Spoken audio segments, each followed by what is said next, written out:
La lluvia golpeaba con una furia monótona los cristales del café de Oriente, un eco distante que apenas lograba perforar la densa capa de jazz suave y el tintineo de copas. Madrid respiraba un frío húmedo que se adhería a la piel y prometía calar hasta los huesos.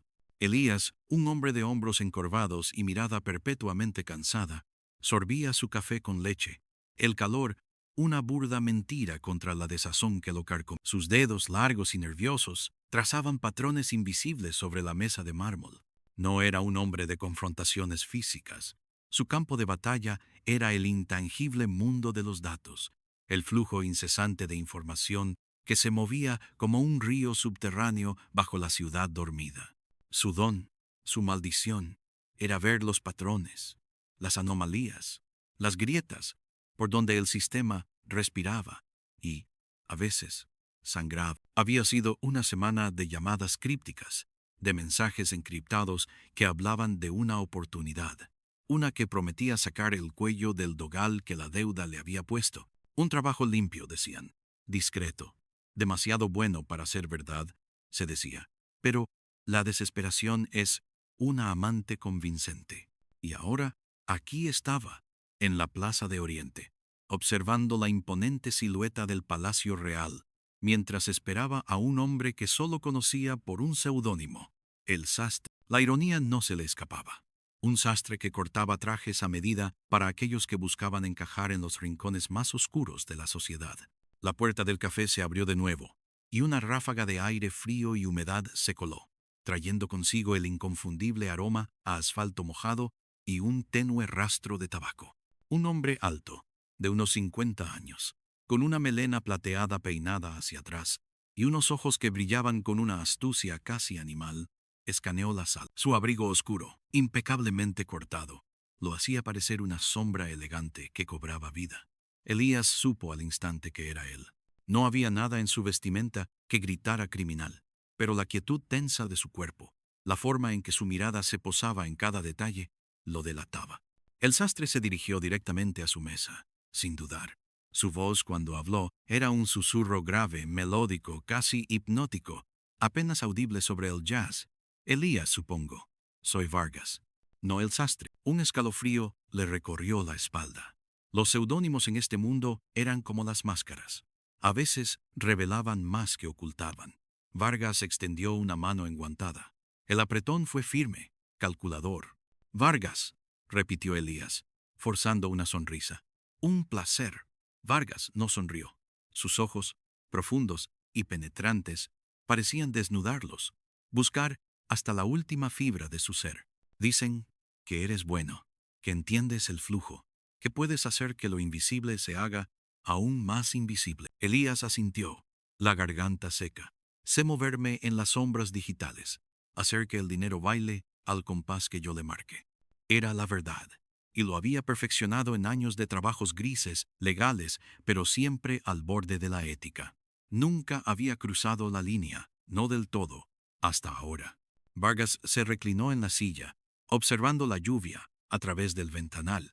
Tengo un problema, un flujo que necesita ser optimizado, un volumen considerable.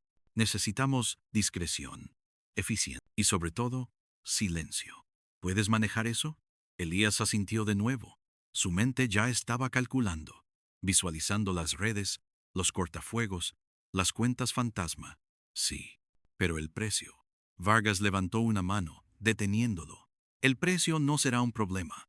De hecho, será generoso, lo suficiente como para que te olvides de tus apuros. Lo único que pido es lealtad, y que hagas exactamente lo que se te dice. Su tono era suave, pero la amenaza era palpable, una corriente eléctrica que recorría la superficie de la conversación. Te esperamos mañana, en un lugar. Te enviarán las coordenadas. No preguntes, no indagues, solo llega. La noche siguiente, Elías se encontró en un sótano. El olor a humedad y a viejos papeles mojados le envolvió al bajar las escaleras de caracol que conducían a las profundidades de un edificio anónimo en el barrio de La Latina, en la calle de la Cava. El motor de su viejo Seat Toledo, aparcado en una callejuela cercana, aún emitía un leve zumbido en su mente, la vibración persistente de la mecánica sobre el asfalto mojado. La lluvia, fuera, seguía su danza incesante, un telón de fondo para los actos que se desarrollaban bajo la tierra. El lugar era una especie de taller de reparación de electrónicos, pero vacío, oscuro. Solo una bombilla desnuda colgaba del techo, proyectando sombras alargadas y grotescas. La única luz que le guiaba era la del portátil que llevaba en su mochila, una extensión de su propia mente. Allí le esperaba Vargas, sentado frente a una mesa metálica, con una taza de café humeante. A su lado, un hombre fornido, con la cabeza rapada y una cicatriz que le cruzaba la ceja izquierda, lo miraba con ojos inexpresivos. Reyes, lo llamaban. Un perro de presa, pensó Elías. Un ejecutor.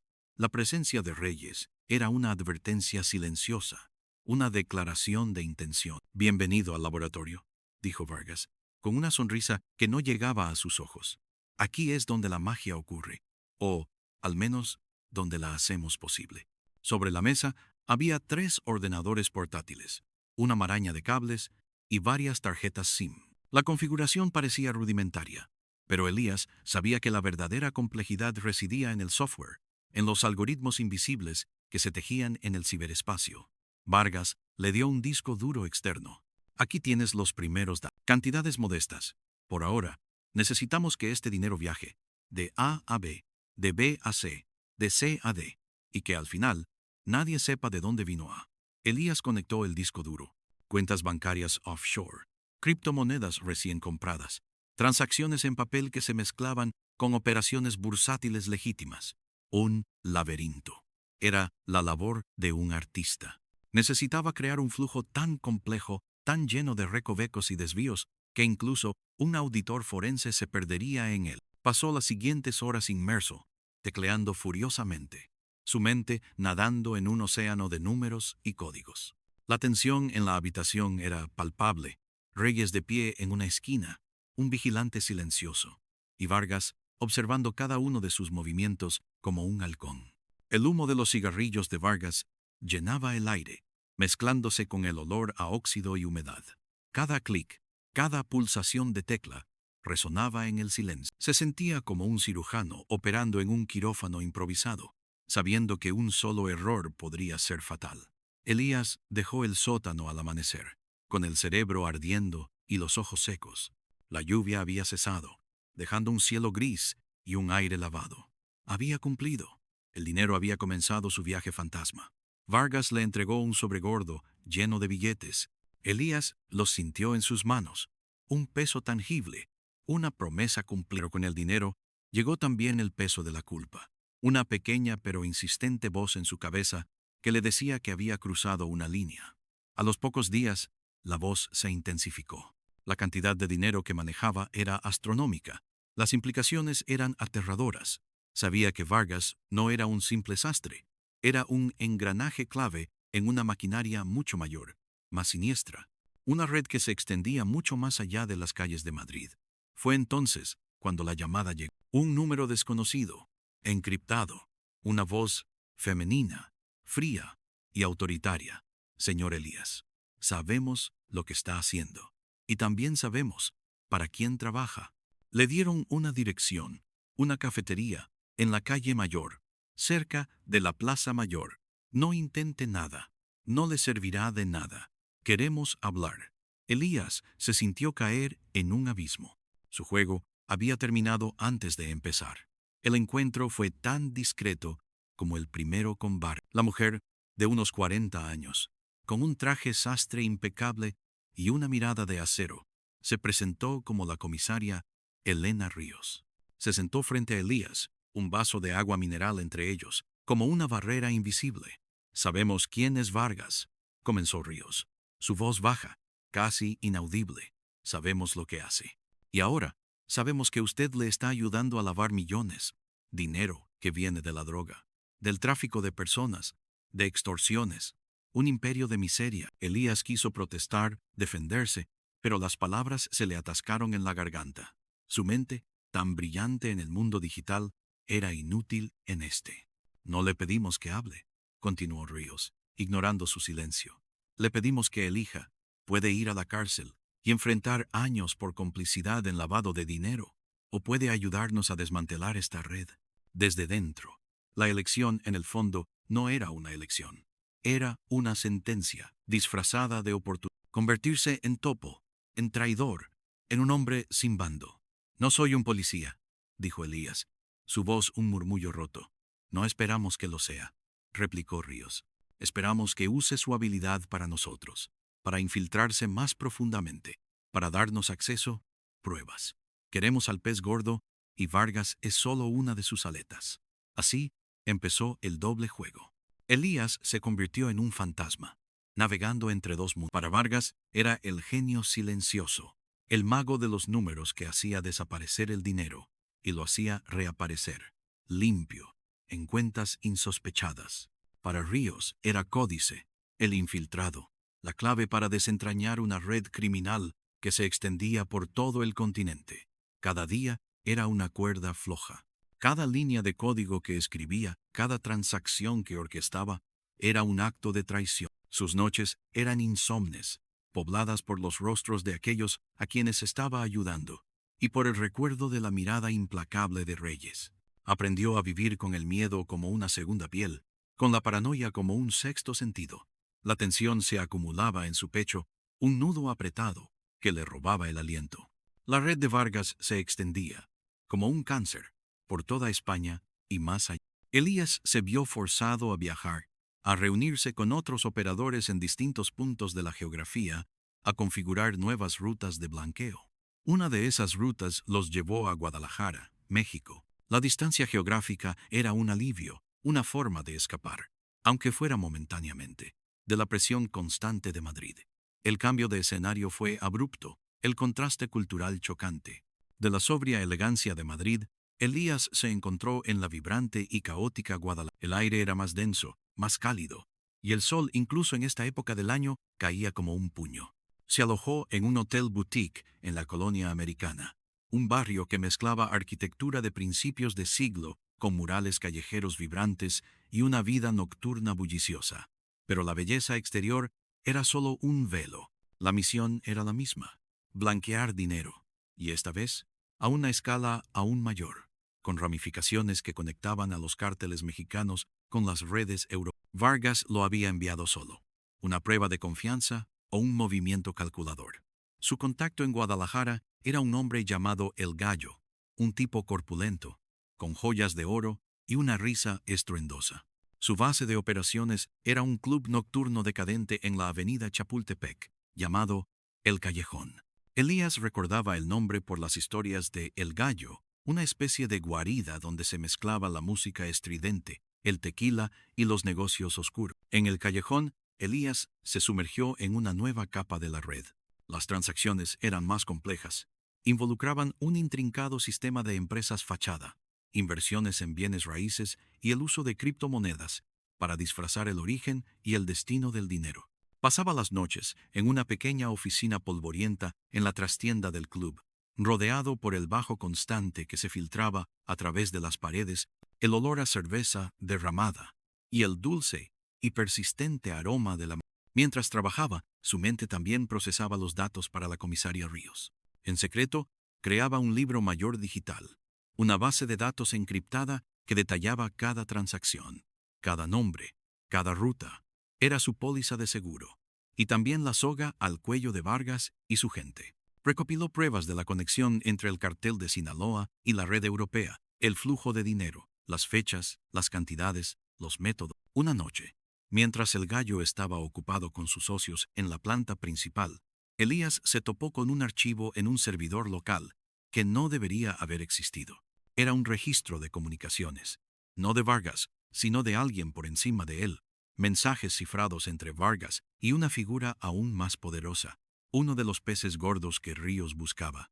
Los mensajes hablaban de una limpieza inminente, de eliminar cabos sueltos, de reestructurar la operación. Y el nombre de Elías aparecía en la lista, no como un activo, sino como un riesgo, un posible pasivo. El corazón le dio un vuelco.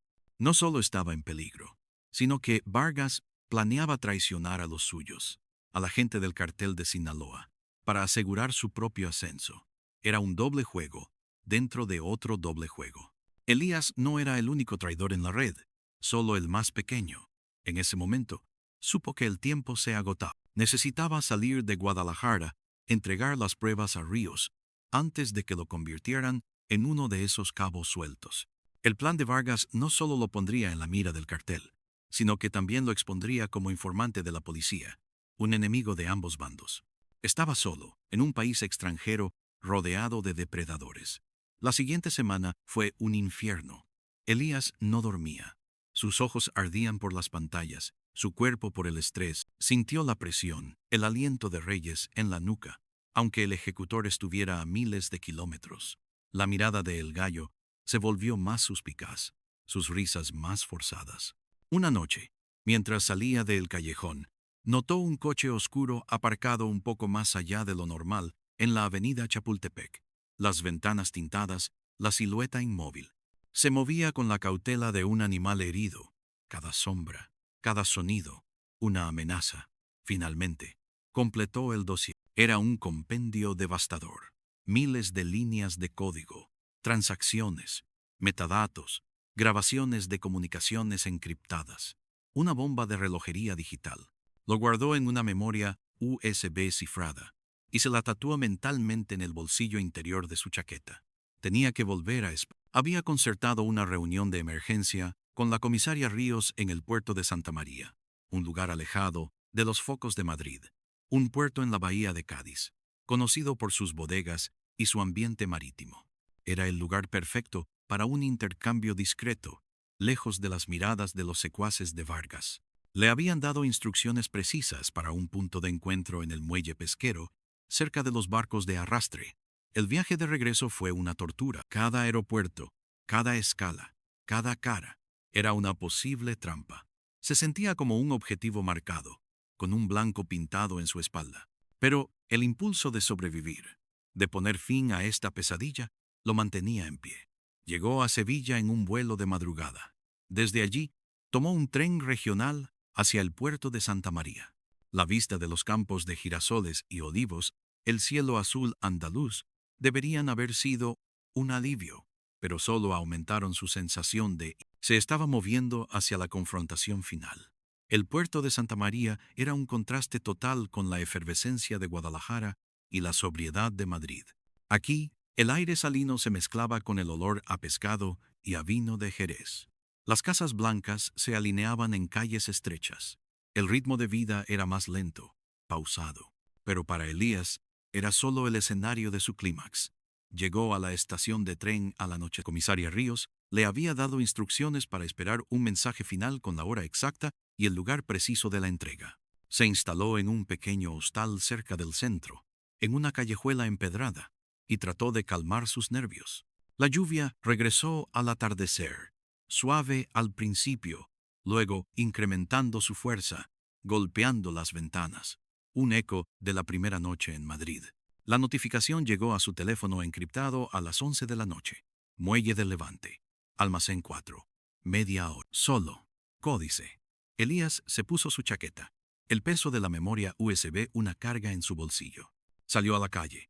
El viento marino le azotaba la cara, trayendo el sabor de la sal y la promesa de una tormenta más grande. Las calles estaban desiertas, la mayoría de los negocios cerrados.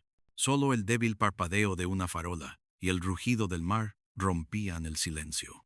Caminó a paso rápido hacia el muelle, el sonido de sus propios pasos resonando en la noche. El puerto era un laberinto de grúas gigantescas, contenedores apilados como bloques de juguete y barcos de pesca con sus redes amontonadas. El olor a combustible diésel y pescado impregnaba el aire. El almacén 4 era una estructura grande, de chapa ondulada, con las luces apagadas. Un lugar ideal para una reunión secreta o para una emboscada. Al acercarse, vio una figura de pie junto a la entrada del almacén. No era la comisaria Ríos, era Reyes, el ejecutor de Vargas, inmóvil como una gárgola, su silueta recortada contra el escaso resplandor de una farola lejana. Un escalofrío helado le recorrió el cuerpo, más frío que la lluvia. Su doble juego había terminado, había sido descubierto. Reyes se movió, sus pasos pesados y decididos sobre el hormigón mojado. Elías. Vargas. tiene un mensaje para ti. Elías no respondió. Su mente corría a 1000 por hora, calculando las probabilidades, las rutas de escape. Había una verdad ineludible en la presencia de Reyes. Vargas sabía de su traición, de su colaboración con la policía. Vargas dice que siempre confió en ti, continuó Reyes, su voz áspera, casi un gruñido. Te consideraba valioso. Pero la lealtad es un bien escaso en este negocio, ¿verdad, códice? La palabra códice sonó como una maldición, una traición expuesta. Entonces, la puerta del almacén se abrió lentamente, revelando la silueta de Vargas. No estaba. 2 hombres más, armados, lo flanqueaban. Vargas tenía una expresión de decepción, casi de dolor, en su rostro. Pero en sus ojos, Elías vio el frío cálculo, la decisión implacable. «¡Qué lástima, Elías!», dijo Vargas, su voz resonando en el silencio. «Tenía grandes planes para ti, pero no se puede construir un imperio sobre la arena movediza de la traición. Tú también eres un traidor, Vargas», espetó Elías, encontrando una inesperada ráfaga de... «Planeabas eliminar a los tuyos, venderlos al mejor postor. Tus manos están tan sucias como las mías, o más». La expresión de Vargas se endureció. «Esa es la diferencia entre tú y yo, Elías. Yo asumo mis decisiones. Tú te escondes detrás de la ley, pensando que te protegerá». «La ley no me protege a mí, Vargas», replicó Elías. «Protege a la gente de parásitos como tú». Un disparo rompió el aire. No de Vargas ni de sus hombres, sino de un punto ciego en la oscuridad. Reyes cayó, con un grito ahogado, una mancha oscura expandiéndose en su pecho. Vargas y sus hombres reaccionaron al instante, buscando la fuente del disparo. «¡Policía! ¡Manos arriba!». La voz de la comisaria Ríos sonó, amplificada por un megáfono, desde la oscuridad que rodeaba el almacén. «Están rodeados», Elías comprendió de inmediato. Ríos había sospechado una emboscada. Su reunión secreta era una trampa para Vargas. Él, Elías, era el cebo. Se sintió utilizado, un peón en un juego mucho más grande. Pero también sintió un atisbo de alivio. Al menos la justicia, a su retorcida manera, estaba llegando. Los hombres de Vargas respondieron con una ráfaga de disparos. El aire se llenó del olor a pólvora y del chasquido metálico de las balas. Elías se lanzó al suelo, buscando refugio detrás de unos contenedores. La lluvia se había intensificado, convirtiendo el muelle en una escena de pesadilla, con las siluetas borrosas de los hombres armados moviéndose en la oscuridad. Escuchó la voz de Vargas gritando órdenes, la frustración y la rabia hirviendo en su tono. Los agentes de Ríos respondían con disparos precisos. Elías, atrapado en medio del fuego cruzado, se arrastró, buscando una salida. Necesitaba entregar la memoria USB. Era su única moneda de cambio, su salvoconducto. Vio a Vargas, flanqueado por uno de sus hombres, intentar una escapada por el lado opuesto del almacén, hacia el agua. Pero la comisaria Ríos había previsto eso. Se escucharon más disparos. El hombre que acompañaba a Vargas cayó. Vargas, herido, pero aún en movimiento, cojeó hacia el borde del muelle. Elías vio su oportunidad. Con la memoria USB apretada en su mano, salió de su escondite, esquivando las balas que silbaban a su alrededor. Corrió hacia Vargas, hacia la última confrontación. «¡Vargas!», gritó Elías. «Esto se acaba aquí». Vargas se giró, su rostro un reflejo de puro odio. Sacó una pequeña pistola y apuntó a Elías. «No te saldrás con la tuya, rata. Me llevaré a uno contigo». Antes de que Vargas pudiera disparar, la comisaria Ríos apareció. Su disparo fue certero, impactando en el brazo de Vargas. El arma del traficante cayó al agua con un chapoteo. Vargas se tambaleó, su mirada fija en Elías. Una promesa de venganza que nunca se cumplió. Un último empujón de Ríos, y Vargas cayó al agua, desapareciendo en la oscuridad, las olas turbulentas y la lluvia implacable. El silencio que siguió fue casi ensordecedor, roto solo por el sonido de la lluvia y las sirenas de la policía que se acercaban. Elías se quedó de pie, empapado, tembloroso, la memoria USB aún en su mano. La comisaria Ríos se acercó a él, su rostro serio. «¿Códice? ¿Lo tienes?». Elías asintió, extendiéndolo. «Aquí está. Todo. Los nombres, las rutas, las conexiones con el cartel». Vargas estaba planeando una purga. Iba a deshacerse de muchos, incluyéndome a mí.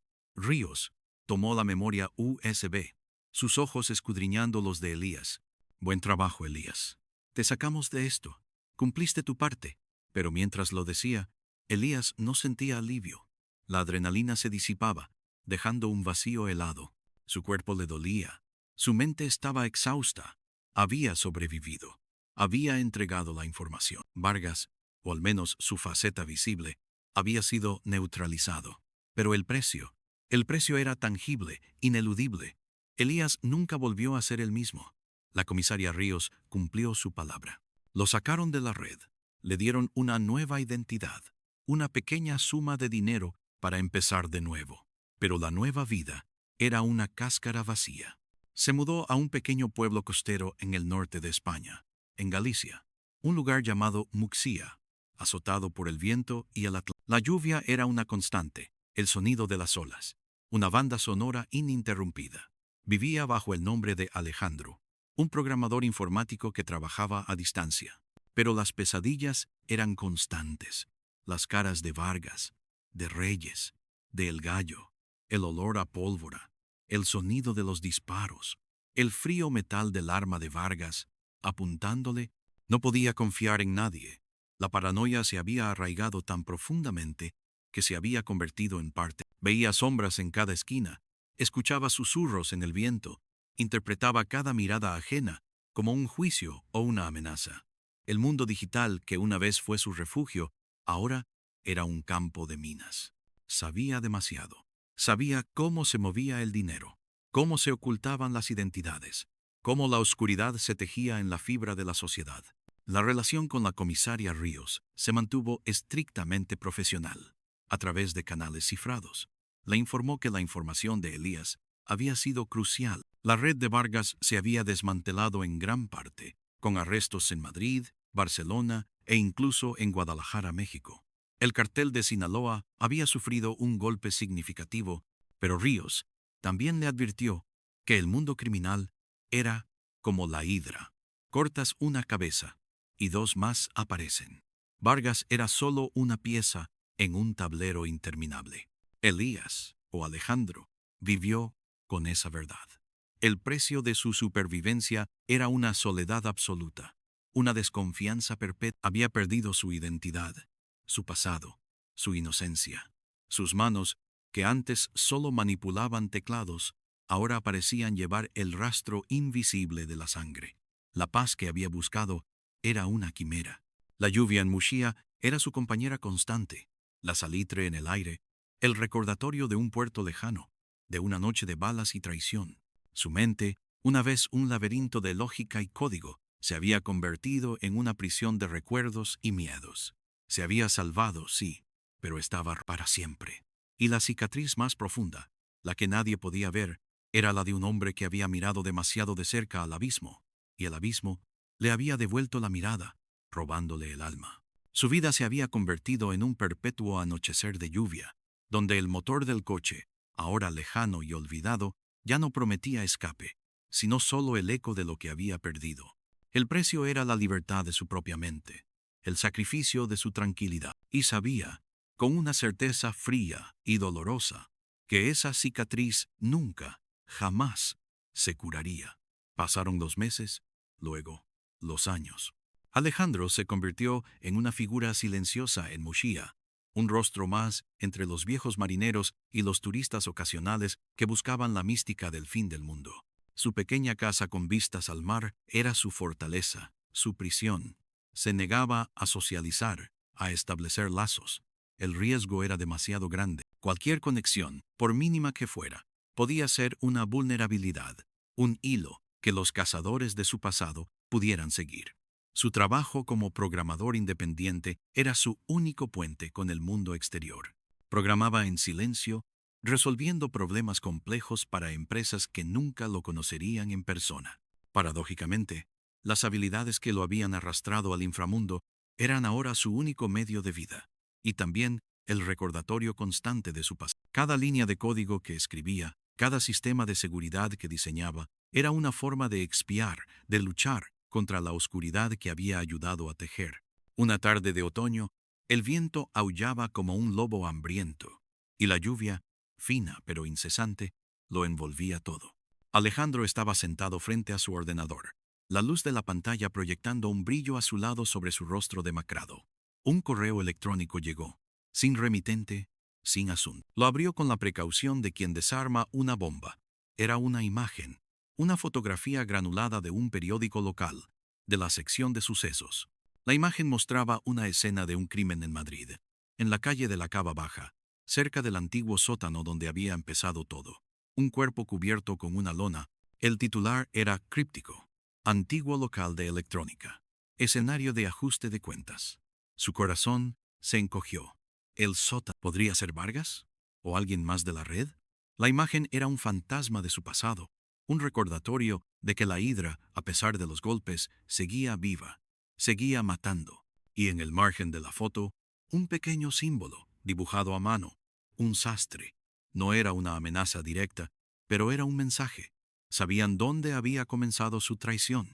Y tal vez sabían dónde había. La sensación de ser un objetivo, de ser perseguido, volvió con una fuerza renovada, un frío que le calaba hasta los huesos, a pesar del calor de la taza de café que tenía en la mano. En ese momento, la comisaria Ríos lo llamó, a través de la línea segura.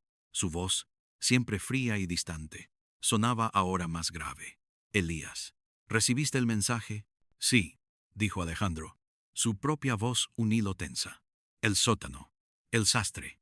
Un hombre ha sido encontrado allí, continuó Ríos, identificado como uno de los tenientes de Vargas. No era Reyes, a Reyes lo encontramos en el agua del puerto, junto a Vargas. Este era otro, uno que logró escapar aquella noche. Un mensaje para ti, Elías, o para nosotros, que el juego aún no ha terminado. ¿Vargas? ¿Apareció su cuerpo?, preguntó Alejandro. La incertidumbre sobre el destino final de Vargas había sido una espina clavada en su alma. Ríos guardó silencio por un momento. Sí, lo recuperó. Las corrientes lo arrastraron mar adentro. Con la ayuda de tu información, pudimos conectar más cabos. La red ha sido diezmada, pero como te dije, siempre hay nuevas cabezas. Y mi nombre, dijo Alejandro, sigue en la boca de las cabezas restantes. ¿No es así? Tu seguridad es nuestra prioridad, Elías, respondió Ríos con la habitual frialdad. Pero este mundo nunca olvida. Esa noche, Alejandro no durmió. Miró las olas romper contra la costa rocosa de Muxía, el faro de Cabo Vilán parpadeando en la oscuridad, un ojo solitario en la noche. La imagen del periódico, el símbolo del sastre, se repetía en su mente. Comprendió el verdadero alcance del precio que había pagado. No era solo la pérdida de su identidad. No era solo la soledad. Era la certeza de que nunca estaría verdaderamente libre, que siempre sería un fugitivo de un pasado que se negaba. La lluvia de Madrid, el calor de Guadalajara, la brisa salada del puerto de Santa María, todos eran capítulos de una misma historia, escrita con traición y sangre. Y él era el protagonista, el superviviente, pero un superviviente herido, marcado para siempre. Su existencia se había convertido en una eterna vigilancia, una espera constante de la próxima señal, del próximo fantasma que emergiera de las sombras para recordarle lo que era, o lo que había sido. El motor del coche que una vez le llevó a la oscuridad ahora era el sonido de un corazón roto, latiendo con el ritmo de la paranoia y el arrepentimiento, en una noche que nunca parecía terminar. La verdad final era que en este juego no había ganadores, solo aquellos que pagaban un precio más alto, y el suyo era la paz, para siempre. Su existencia, ahora, era un eco perpetuo de la lluvia sobre el asfalto mojado, un olor persistente a metal frío y humo de tabaco, mezclado con la sal de un mar que, al igual que su alma, no tenía orillas. La libertad era una ilusión. La cicatriz era la sentencia. Y con cada amanecer, en el gélido abrazo de Muxía, sabía que el juego continuaba, con o sin él, y que su condena era vivir para contarlo, pero sin voz, sin rostro, sin alma. La lluvia golpeaba con una furia monótona los cristales del café de Oriente, un eco distante que apenas lograba perforar la densa capa de jazz suave y el tintineo de copas. Madrid respiraba un frío húmedo que se adhería a la piel y prometía calar hasta los huesos. Elías, Un hombre de hombros encorvados y mirada perpetuamente cansada, sorbía su café con leche. El calor, una burda mentira contra la desazón que lo cargaba. Sus dedos, largos y nerviosos, trazaban patrones invisibles sobre la mesa de mármol. No era un hombre de confrontaciones físicas. Su campo de batalla era el intangible mundo de los datos, el flujo incesante de información que se movía como un río subterráneo bajo la ciudad dormida. Su don, su maldición, era ver los patrones, las anomalías, las grietas por donde el sistema respiraba y a veces sangraba. Había sido una semana de llamadas crípticas, de mensajes encriptados que hablaban de una oportunidad, una que prometía sacar el cuello del dogal que la deuda le había puesto. Un trabajo limpio, decían, discreto, demasiado bueno para ser verdad, se decía, pero la desesperación es una amante convincente. Y ahora, aquí estaba, en la Plaza de Oriente, observando la imponente silueta del Palacio Real, mientras esperaba a un hombre que solo conocía por un seudónimo, el sastre. La ironía no se le escapaba. Un sastre que cortaba trajes a medida para aquellos que buscaban encajar en los rincones más oscuros de la sociedad. La puerta del café se abrió de nuevo, y una ráfaga de aire frío y humedad se coló, trayendo consigo el inconfundible aroma a asfalto mojado y un tenue rastro de tabaco. Un hombre alto, de unos 50 años, con una melena plateada peinada hacia atrás y unos ojos que brillaban con una astucia casi animal, escaneó las. Su abrigo oscuro, impecablemente cortado, lo hacía parecer una sombra elegante que cobraba vida. Elías supo al instante que era él.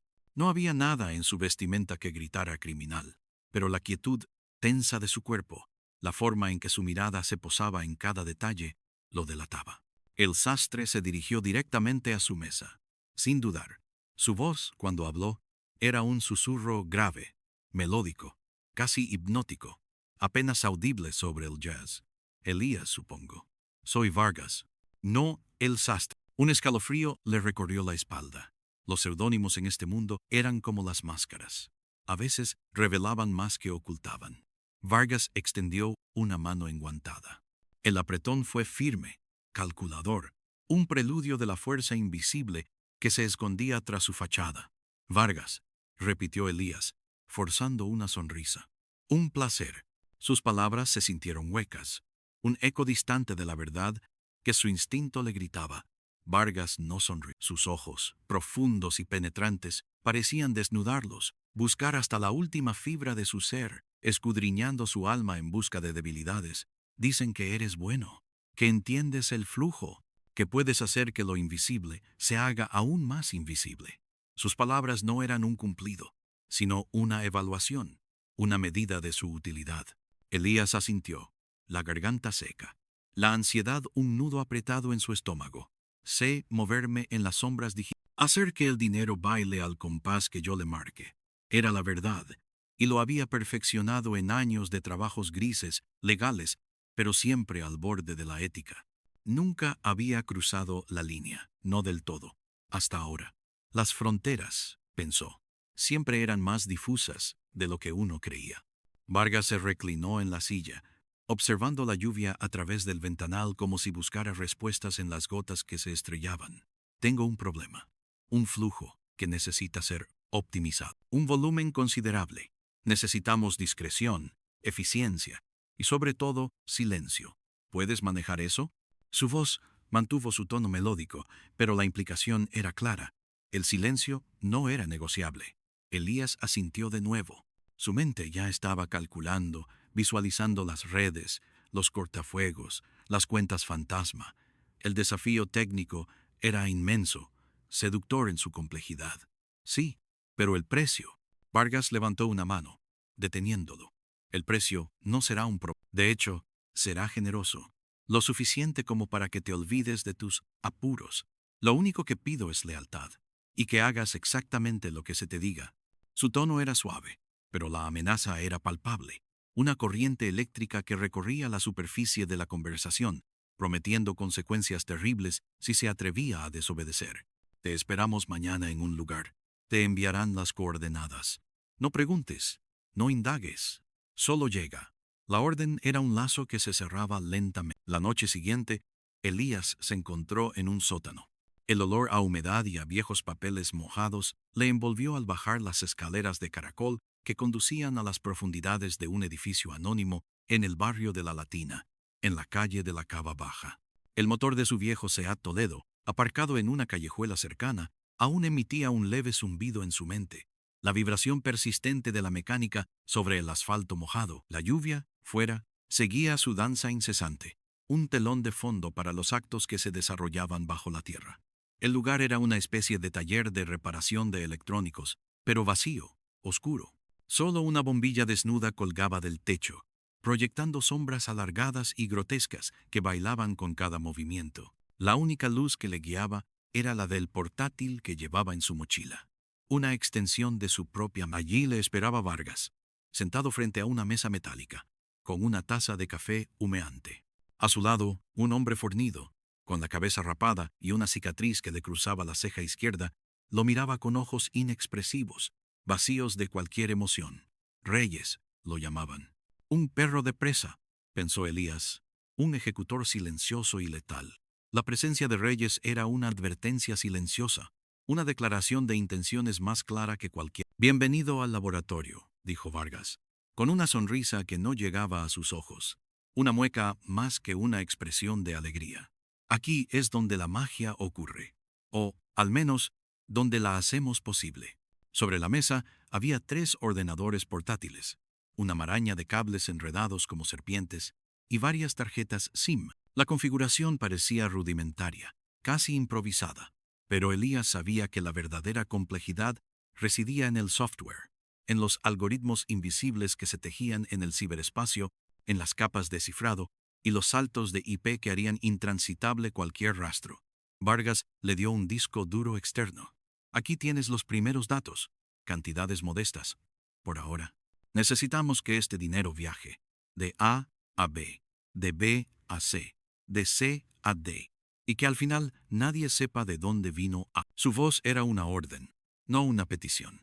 Elías conectó el disco duro, cuentas bancarias offshore, criptomonedas recién compradas, transacciones en papel que se mezclaban con operaciones bursátiles legítimas, un laberinto financiero tan intrincado que mareaba solo con mirarlo.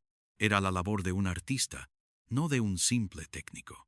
Necesitaba crear un flujo tan complejo, tan lleno de recovecos y desvíos, que incluso un auditor forense se perdería en él.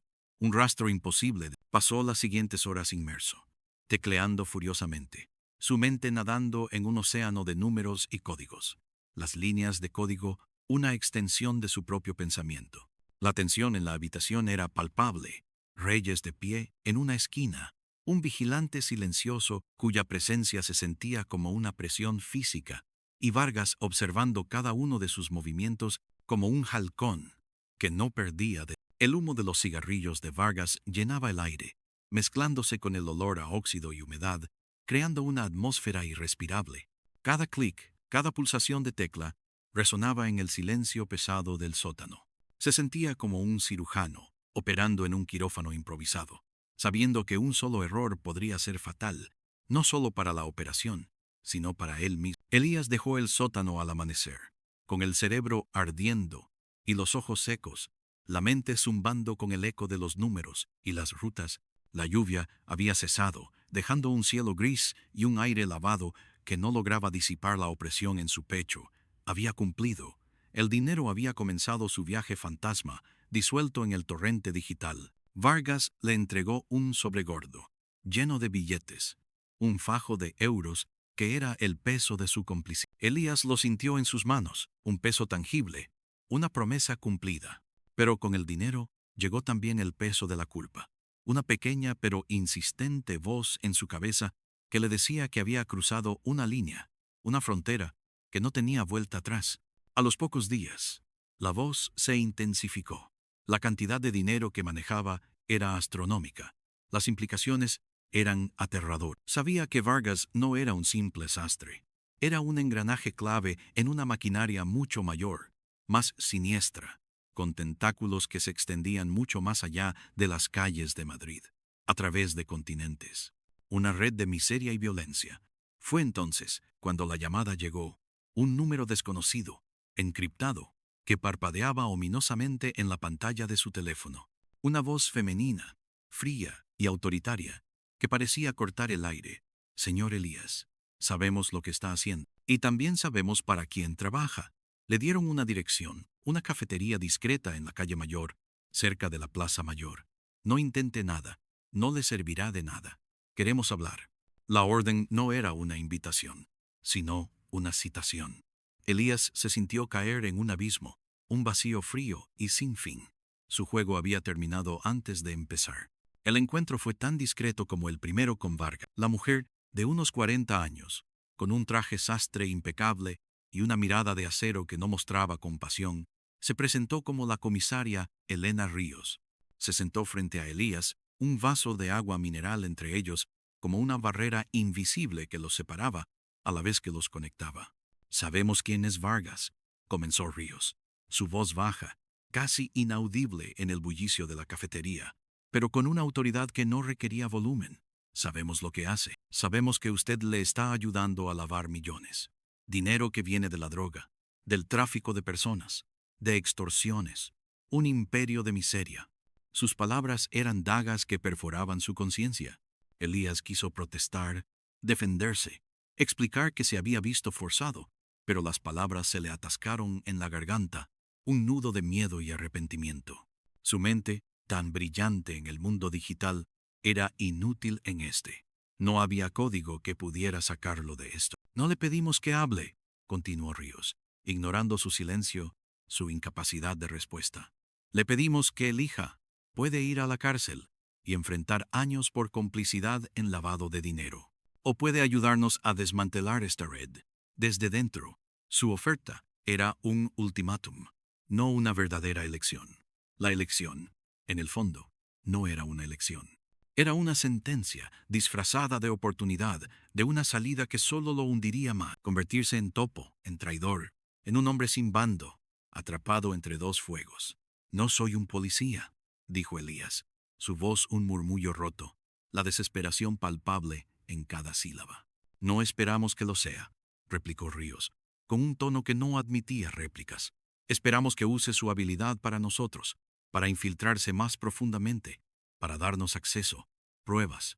Queremos al pez gordo, y Vargas es solo una de sus. La comisaria Ríos era implacable. Sus ojos no mostraban un ápice de emoción, solo la fría determinación de la ley. Así empezó el doble juego. Elías se convirtió en un fantasma, navegando entre dos mundos, cada uno exigiendo su lealtad, su engaño. Para Vargas era el genio silencioso, el mago de los números que hacía desaparecer el dinero y lo hacía reaparecer, limpio, en cuentas insospechadas, intrazable. Para Ríos era Códice, el infiltrado, la clave para desentrañar una red criminal que se extendía por todo el continente, invisible a simple vista. Cada día era una cuerda floja, cada paso calculado. Cada línea de código que escribía, cada transacción que orquestaba, era un acto de traición, una puñalada en la espalda de uno de sus empleados. Sus noches eran insomnes, pobladas por los rostros de aquellos a quienes estaba ayudando, y por el recuerdo de la mirada implacable de Reyes, que lo observaba como un depredador. Aprendió a vivir con el miedo como una segunda piel, con la paranoia como un sexto sentido, cada sombra, cada sonido, una potencial amenaza. La tensión se acumulaba en su pecho, un nudo apretado que le robaba el aliento, que no lo dejaba respirar libre. La red de Vargas se extendía, como un cáncer, por toda España y más allá. Elías se vio forzado a viajar, a reunirse con otros operadores en distintos puntos de la geografía, a configurar nuevas rutas de blanqueo. Una de esas rutas los llevó a Guadalajara, México. La distancia geográfica era un alivio, una forma de escapar, aunque fuera momentáneamente, de la presión constante de Madrid, de la vigilancia ininterrumpida. El cambio de escenario fue abrupto, el contraste cultural chocante. De la sobria elegancia de Madrid, Elías se encontró en la vibrante y caótica Guadalajara. El aire era más denso, más cálido, y el sol, incluso en esta época del año, caía como un puño, sofocante. Se alojó en un hotel boutique en la colonia americana, un barrio que mezclaba arquitectura de principios de siglo con murales callejeros vibrantes y una vida nocturna bulliciosa. pero la belleza exterior era solo un velo. La misión era la misma: blanquear dinero. Y esta vez, a una escala aún mayor, con ramificaciones que conectaban a los cárteles mexicanos con las redes europeas, un tejido global de crimen. Vargas lo había enviado solo, una prueba de confianza, o un movimiento calculador para exponerlo más. Su contacto en Guadalajara era un hombre llamado El Gallo, un tipo corpulento, con joyas de oro que brillaban ostentosamente y una risa estruendosa que resonaba por todas partes como un trueno. Su base de operaciones era un club nocturno decadente en la avenida Chapultepec, llamado El Callejón.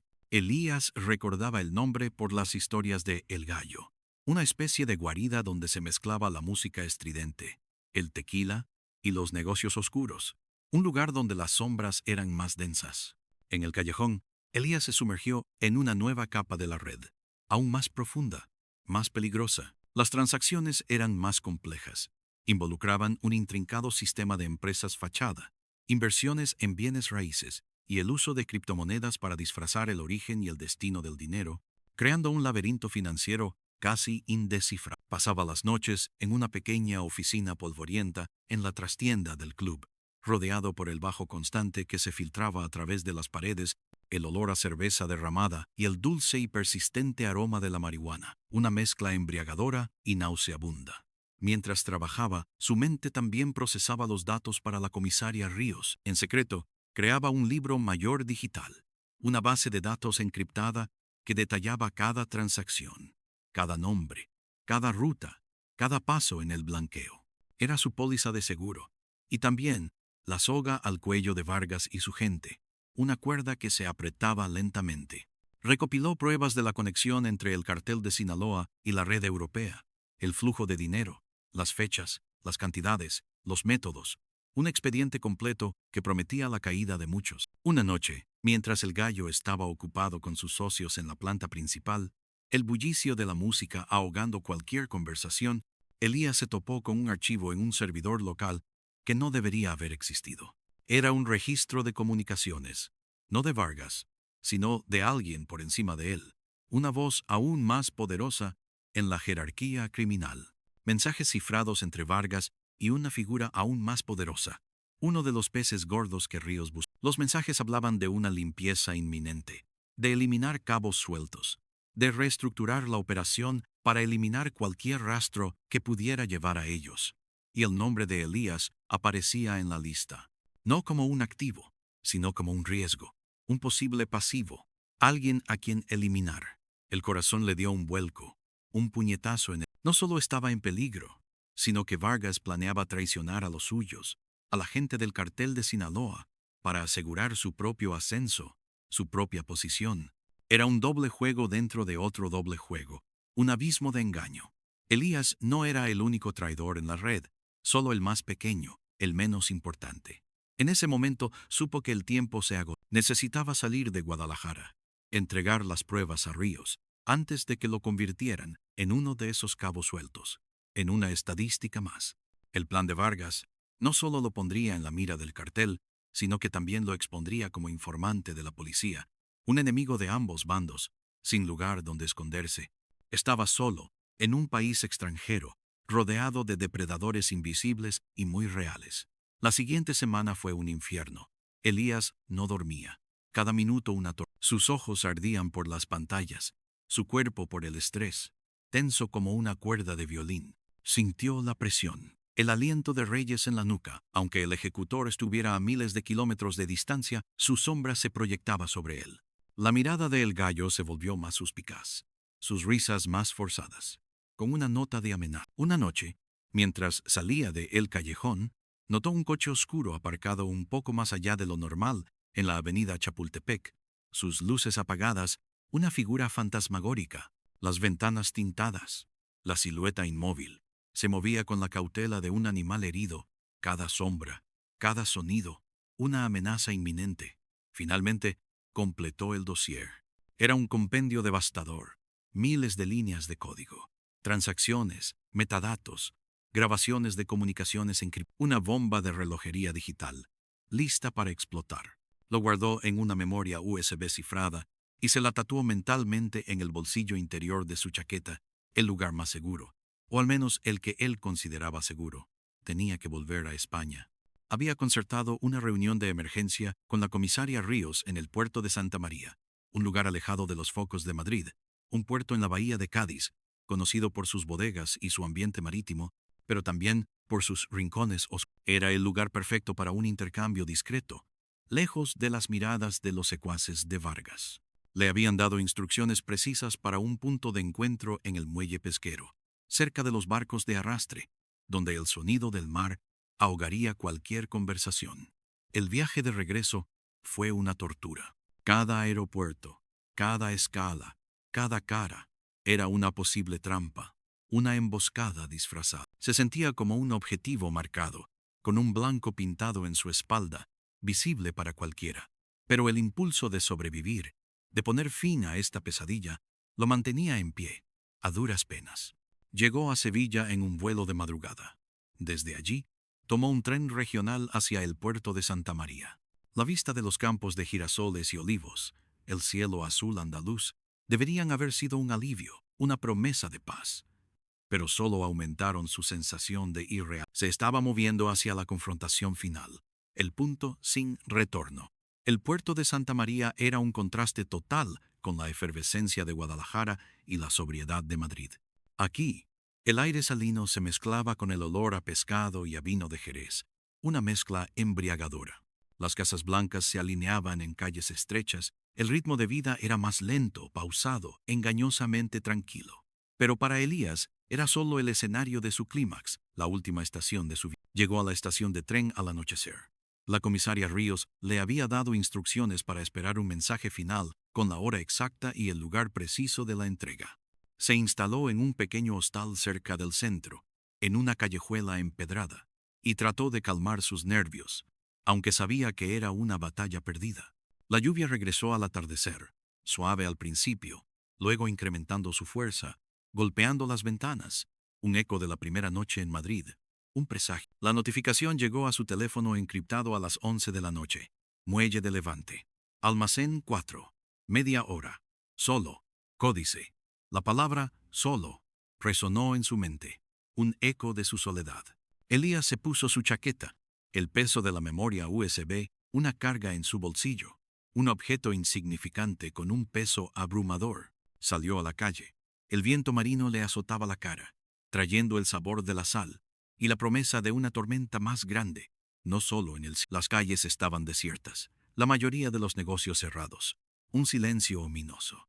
Solo el débil parpadeo de una farola y el rugido del mar rompían el silencio, haciendo la soledad aún más palpable. Caminó a paso rápido hacia el muelle, el sonido de sus propios pasos resonando en la noche lluviosa, cada pisada un tambor en su... El puerto era un laberinto de grúas gigantescas que se alzaban como esqueletos de acero, contenedores apilados como bloques de juguete y barcos de pesca con sus redes amontonadas, figuras fantasmales en la oscuridad. El olor a combustible diésel y pescado impregnaba el aire, una mezcla nauseabunda. El almacén 4 era una estructura grande, de chapa ondulada, con las luces apagadas, un pozo de oscuridad. Un lugar ideal para una reunión secreta, o para una emboscada. Su instinto le gritaba a lo segundo. Al acercarse, vio una figura de pie junto a la entrada del almacén. No era la comisaria Ríos, era Reyes, el ejecutor de Vargas, inmóvil como una gárgola, su silueta recortada contra el escaso resplandor de una farola lejana, una imagen de presagio. Un escalofrío helado le recorrió el cuerpo, más frío que la lluvia que le empapaba. Su doble juego había terminado, había sido descubierto, expuesto. Reyes se movió, sus pasos pesados y decididos sobre el hormigón mojado, un sonido que resonaba en la noche. Elías, Vargas tiene un mensaje para ti. Su voz era un presagio. Elías no respondió. Su mente corría a 1000 por hora, calculando las probabilidades, las rutas de escape, cada opción una trampa. Había una verdad ineludible en la presencia de Reyes.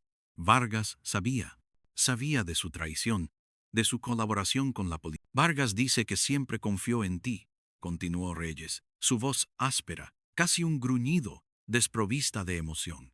Te consideraba valioso. Pero la lealtad es un bien escaso en este negocio, ¿verdad, Códice? La palabra códice sonó como una maldición, una traición expuesta, un nombre que lo vinculaba a ambos lados.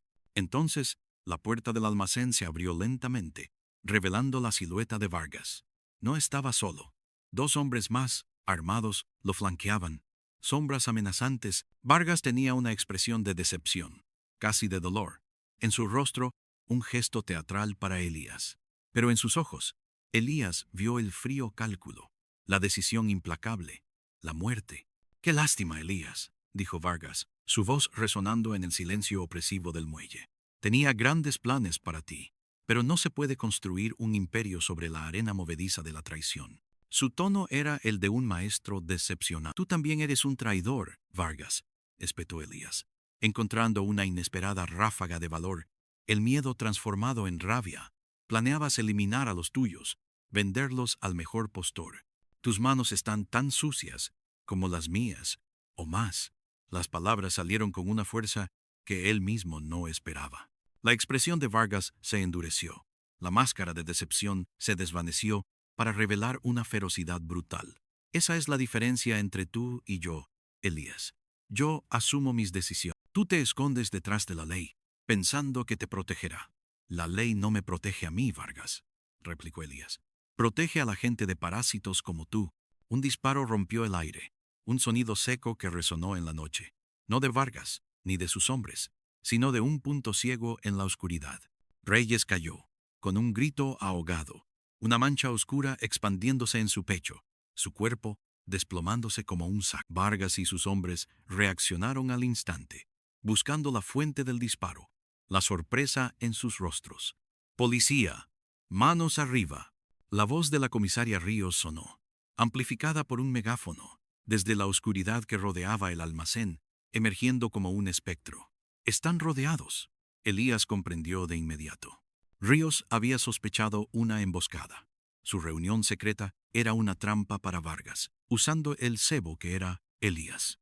Él, Elías, era el cebo, el cordero sacrificado. Se sintió utilizado, un peón en un juego mucho más grande, un insignificante engranaje en una maquinaria imparable.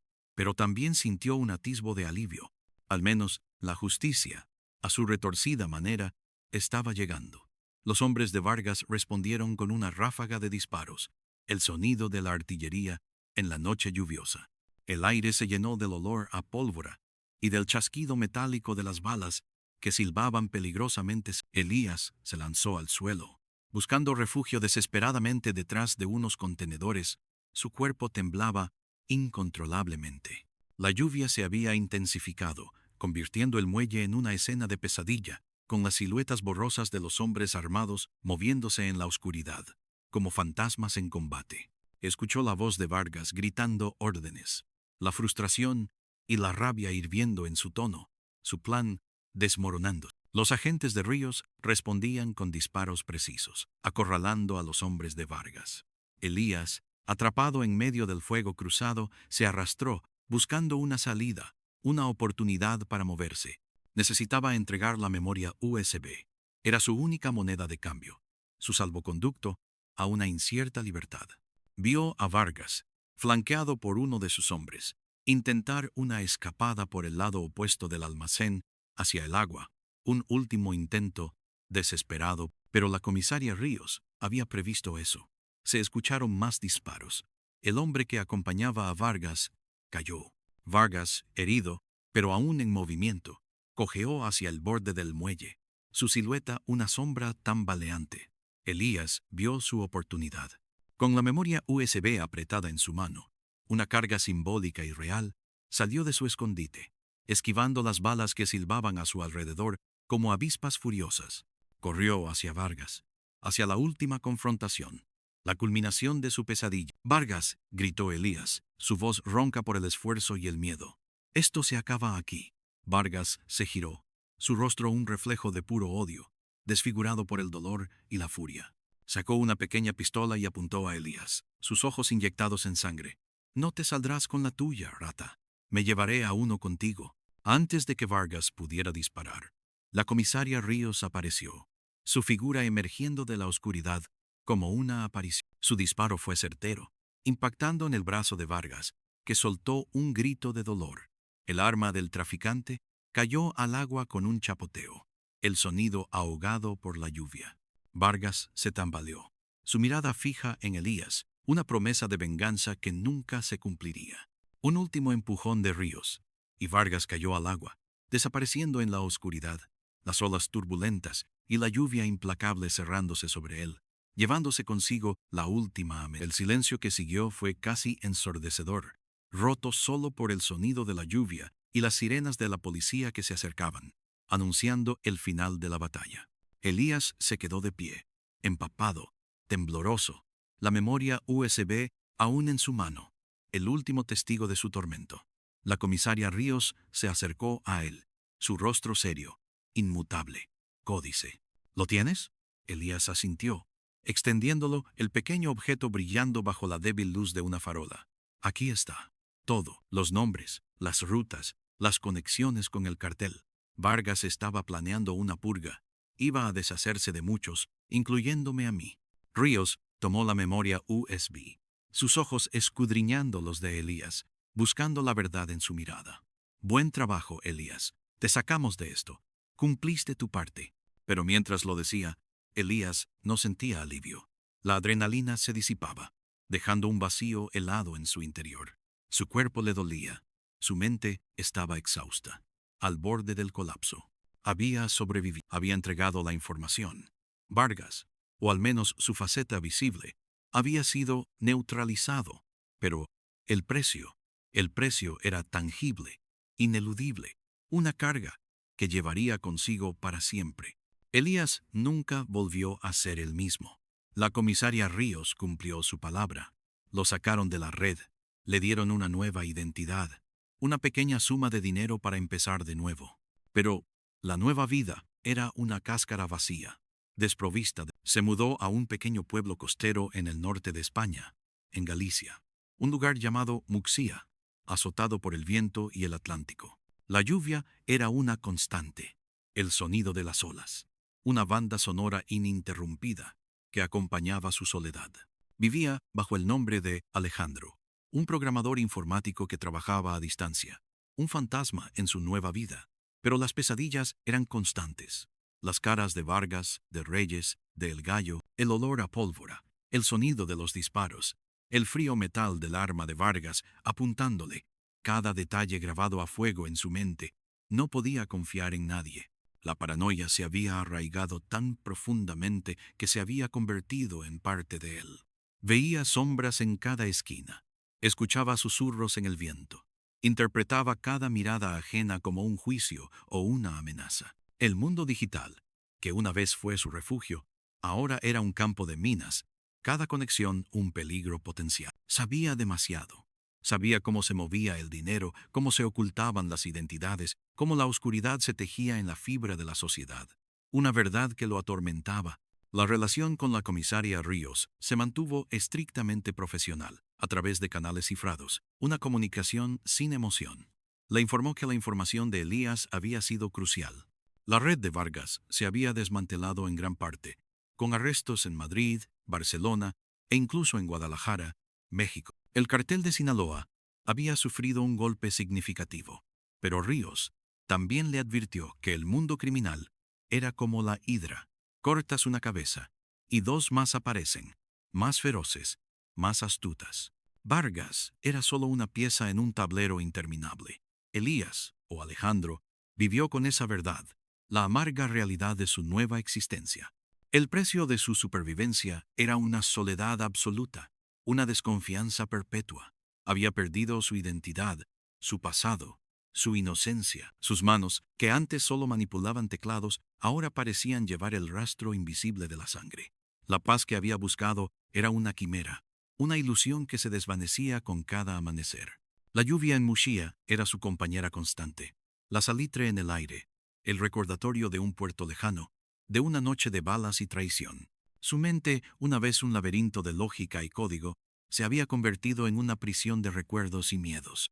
Se había salvado, sí, pero estaba roto para siempre. Y la cicatriz más profunda, la que nadie podía ver, era la de un hombre que había mirado demasiado de cerca al abismo, y el abismo le había devuelto la mirada, robándole el alma. Su vida se había convertido en un perpetuo anochecer de lluvia, donde el motor del coche, ahora lejano y olvidado, ya no prometía escape, sino solo el eco de lo que había perdido.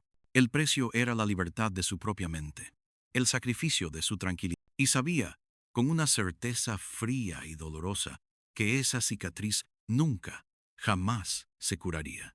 Pasaron los meses, luego los años. Alejandro se convirtió en una figura silenciosa en Muxía, un rostro más entre los viejos marineros y los turistas ocasionales que buscaban la mística del fin del mundo, el finis terrae. Su pequeña casa con vistas al mar era su fortaleza, su prisión, el único lugar donde se sentía seguro. Se negaba a socializar, a establecer lazos. El riesgo era demasiado grande. Cualquier conexión, por mínima que fuera, podía ser una vulnerabilidad, un hilo que los cazadores de su pasado pudieran seguir, llevándolos directamente a él. Su trabajo como programador independiente era su único puente con el mundo exterior. Programaba en silencio, resolviendo problemas complejos para empresas que nunca lo conocerían en persona. Una existencia fantasmagórica. Paradójicamente, las habilidades que lo habían arrastrado al inframundo eran ahora su único medio de vida. Y también el recordatorio constante de su pasado, la sombra que lo seguía. Cada línea de código que escribía, cada sistema de seguridad que diseñaba, era una forma de expiar, de luchar contra la oscuridad que había ayudado a tejer. Una penitencia interminable. Una tarde de otoño, el viento aullaba como un lobo hambriento, y la lluvia, fina pero incesante, lo envolvía todo, creando una atmósfera melancólica. Alejandro estaba sentado frente a su ordenador, la luz de la pantalla proyectando un brillo azulado sobre su rostro demacrado, el cansancio visible en sus ojos. Un correo electrónico llegó, sin remitente, sin asunto, un mensaje ominoso. Lo abrió con la precaución de quien desarma una bomba, su corazón latiendo con fuerza. Era una imagen, una fotografía granulada de un periódico local, de la sección de sucesos. La imagen mostraba una escena de un crimen en Madrid, en la calle de la Cava Baja, cerca del antiguo sótano, donde había empezado todo, el lugar de su perdición. Un cuerpo cubierto con una lona. El titular era críptico. Antiguo local de electrónica. Escenario de ajuste de cuentas. Su corazón se encogió. El sótano. ¿Podría ser Vargas? ¿O alguien más de la red que había sobrevivido? La imagen era un fantasma de su pasado. Un recordatorio de que la hidra, a pesar de los golpes, seguía viva, seguía matando, y sus tentáculos aún podían alcanzarlo. Y en el margen de la foto, un pequeño símbolo, dibujado a mano con una caligrafía inconfundible. Un sastre. No era una amenaza directa, pero era un mensaje. Sabían dónde había comenzado su traición, y tal vez sabían dónde había terminado. La sensación de ser un objetivo, de ser perseguido, volvió con una fuerza renovada, un frío que le calaba hasta los huesos, a pesar del calor de la taza de café que tenía en la mano, un escalofrío que venía de adentro. En ese momento, la comisaria Ríos lo llamó, a través de la línea segura, el único vínculo que le quedaba con su vida anterior. Su voz, siempre fría y distante, sonaba ahora más grave, con un matiz de preocupación. Elías, ¿recibiste el mensaje? Sí, dijo Alejandro. Su propia voz un hilo tensa, apenas un susurro. El sótano, el sastre. Un hombre ha sido encontrado allí, continuó Ríos, identificado como uno de los tenientes de Vargas. No era Reyes. A Reyes lo encontramos en el agua del puerto, junto a Vargas. Este era otro, uno que logró escapar aquella noche. Un mensaje para ti, Elías, o para nosotros, que el juego aún no ha terminado. Sus palabras eran una sentencia, no una explicación. ¿Vargas? ¿Apareció su cuerpo? Preguntó Alejandro. La pregunta que había atormentado sus noches. La incertidumbre sobre el destino final de Vargas había sido una espina clavada en su alma. Ríos guardó silencio por un momento, un silencio cargado de significado. Sí, lo recuperamos. Las corrientes lo arrastraron mar adentro. Con la ayuda de tu información, pudimos conectar más cables. La red ha sido diezmada, pero como te dije, siempre hay nuevas cabezas.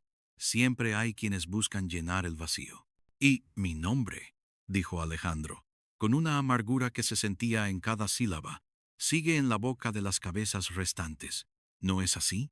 Tu seguridad es nuestra prioridad, Elías. respondió Ríos, con la habitual frialdad, una promesa vacía. Pero este mundo nunca olvida. Y tú, Elías, has dejado demasiadas huellas.